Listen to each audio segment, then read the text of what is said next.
पुण्यात फ्लॅट घ्यायचाय. पण कुठे घ्यायचा, कसा घ्यायचा, कुणावर विश्वास ठेवायचा?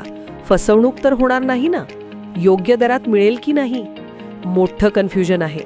चला तर मग सर्व कन्फ्युजन दूर करण्यासाठी संपर्क साधूयात सारंग अहेर यांच्या रेरा रजिस्टर्ड ड्रीमोरा रियालिटीशी. संपर्क सारंग सुधाकर अहेर, ड्रीमोरा रियालिटी. मोबाईल नंबर 82 83 91 91 आणि 62 62 90 910.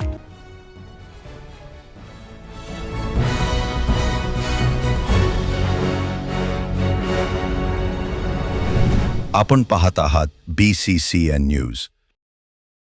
फेकलेले अन्न खाण्यासाठी म्हाडा कॉलनी परिसरात दररोज येत आहेत अस्वलं. नागरिकांच्या हलगर्जीपणामुळे अनुचित घटना घडण्याची दाट शक्यता. अजिंठा पर्वत रांगेला लागून असलेल्या बुलढाणा शहरातील म्हाडा कॉलनी परिसरात नागरिकांच्याच हलगर्जीपणामुळे अस्वलाच्या हल्ल्याची अनुचित घटना घडण्याची दाट शक्यता निर्माण झाली आहे. म्हाडा कॉलनी परिसरात राहणारे नागरिक उरलेले अन्न उघड्यावर टाकत असल्याने हेच अन्न खाण्यासाठी एक नव्हे तर तब्बल 3 अस्वलं गेल्या 2-3 दिवसापासून या परिसरात दररोज येत आहेत. या परिसरामध्ये ज्येष्ठ नागरिक, महिला सकाळ संध्याकाळ फिरण्यासाठी येत असतात आणि याच अस्वलाच्या वावरामुळे अनुचित घटना घडण्याची शक्यता नाकारता येत नाही. त्यामुळे नागरिकांनी उरलेले अन्न उघड्यावर टाकू नये असे आवाहन नगरपालिकेसह वन विभागाकडून केले जात आहे.